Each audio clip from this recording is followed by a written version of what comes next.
Even کہ ہم پاکستان میں اس بینک کو بنانے کی کوشش میں آئے تھے، لیکن کچھ کوائریز ہو گئی، اس کے بعد وہ سلسلہ ختم ہو گیا۔ کچھ شرعی مسائل بھی ہیں جس کو تو ظاہری سمجھنا وہ پڑتا ملک جو ہے نا وہ فل ود امیونٹی ہوتا ہے، اس میں اینٹی بائیوٹکس ہوتے ہیں، قوت مدافعت کی بہت ساری چیز ہوتی ہیں، امیونوگلوبولنٹس ہوتی ہیں، بہت ساری بیماریوں کے نمونیا ڈائریا کی ویکسینیشنس ہوتی ہیں، اور نیوٹریشن کے حوالے سے سیف ہوتا ہے 100%۔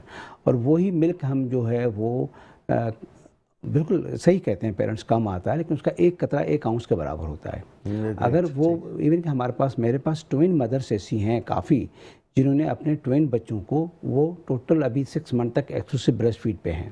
تو ایک مدر جس کی ڈائٹ اچھی ہے، اپنا پانی کا انٹیک اچھا ہے، مینٹلی ریلیکس ہے، وہ 2 بچوں کو فیڈ کر مدر فیڈ مطلب سب سے زیادہ امپورٹنٹ سب سے زیادہ ہے، اور وہ فرسٹ ویک آف لائف والا بہت ضروری ہوتا ہے۔ ٹھیک ہے، اس کے بعد دوسرا جو پریونٹیو میئر ہے مدر فیڈ کے بعد، وہ ہے ویکسینیشن۔ ٹھیک ہے، آپ کا جو پہلا پیدائشی ٹیکہ لگتا ہے وہ ٹی بی کے خلاف ہوتا ہے، ہیپیٹائٹس بی کے خلاف ہوتا ہے، پولیو کے خلاف ہوتا ہے۔ تو اگر کسی بچے کو ہم پیدائشی ٹیکہ نہیں لگواتے ہیں کسی وجہ سے، تو آگے چل کے ٹیوبرکلوسس ہوگا۔ ٹیوبرکلوسس کیا ہوتا ہے؟ لنگ کا انفیکشن ہے، وہی نمونیا کی طرف جائے گا بچہ، ٹی بی ڈیولپ کرے گا۔ اسی طرح سے پھر 6 ہفتے پہ اور 10 ہفتے پہ، پھر 14 ویکس پہ جو 5-6 ویکسینیشن لگتی ہیں، ان میں نمونیا کی ویکسینیشن بھی ہوتی ہے، گردن تو بخار کی ویکسینیشن ہوتی ہے، انفلوئنزا کی ویکسینیشن بھی ہوتی ہے، ایچ انفلوئنزا جس کو ہم کہتے ہیں، وہ ویکسینیشنس ہوتی ہیں، وہ فری آف کاسٹ ہوتی ہیں، جو مارکیٹ میں آپ کو 5-6 ہزار سے زیادہ مہنگی ملتی ہیں، لیکن وہ فری آف کاسٹ مل رہی ہیں۔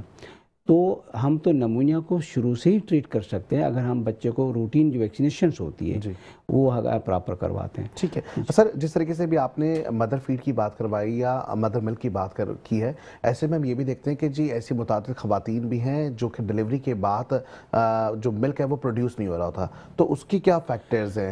قدرتی طور پہ ایسا ہوتا ہے یا کچھ ٹائم کا ڈیلے یا کچھ ڈیوریشن میں فرق ہوتا ہے؟ دیکھیں، میں آپ کو ایک چھوٹا سا مثال دے دوں۔ جی، دنیا میں کتنی مخلوق ہے، بے شک، انسان کے ساتھ ساتھ باقی جو جانور ہیں، ہر جاندار اپنے بچوں کو فیڈ کراتا ہے۔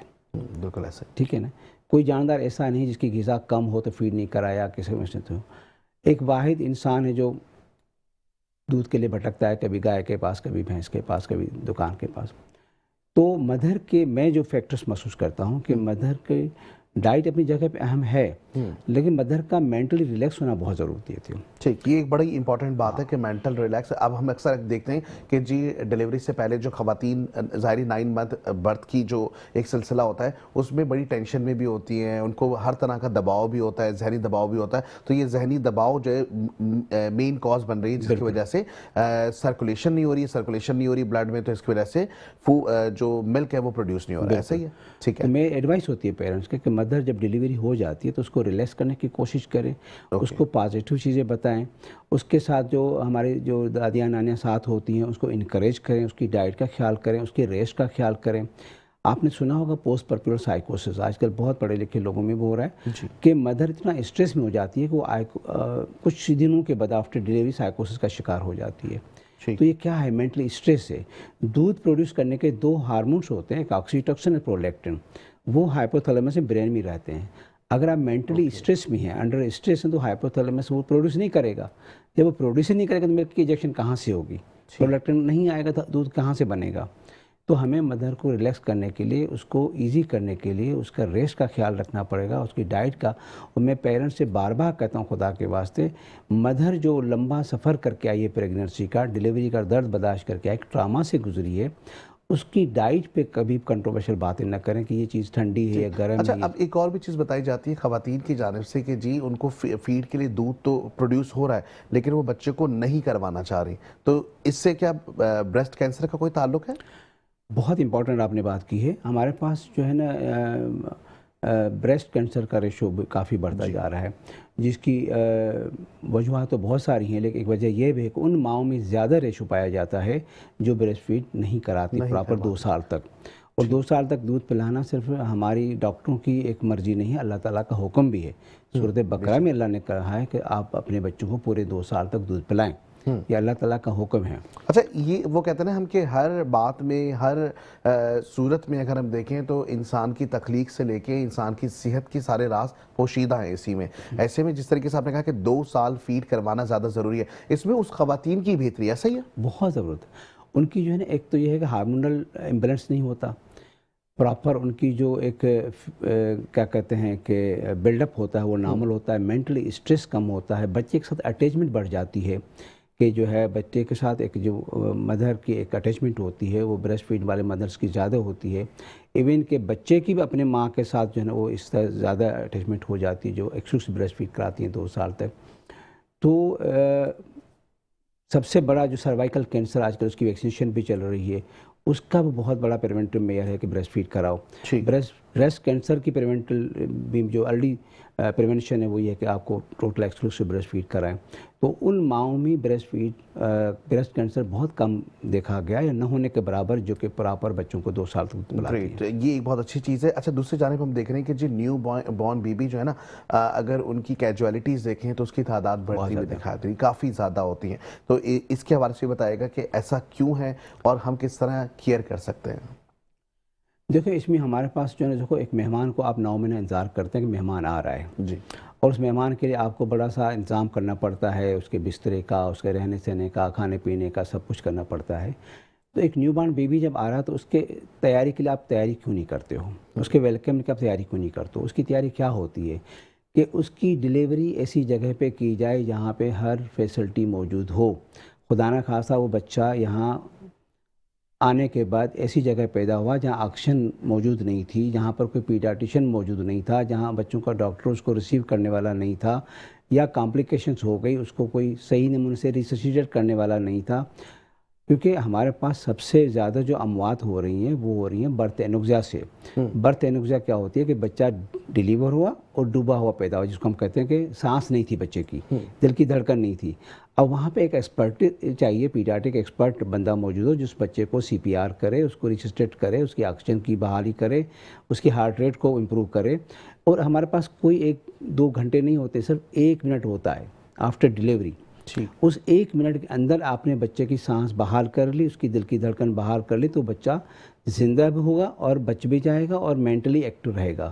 لیکن اگر بچے کو 5 منٹ 10 منٹ 15 منٹ ہو گئے، آپ نے بچے کو سانس بحال کی لیکن وہ بچہ چانسز کیا ہے کہ مینٹلی ہینڈ کیپ ہو گیا، کیونکہ اس کی آکسیجن سپلائی برین کو بند ہو گئی، وہ بچہ جو ہے پراپر وے میں وہ آگے چل کے CP چائلڈ بن سکتا ہے۔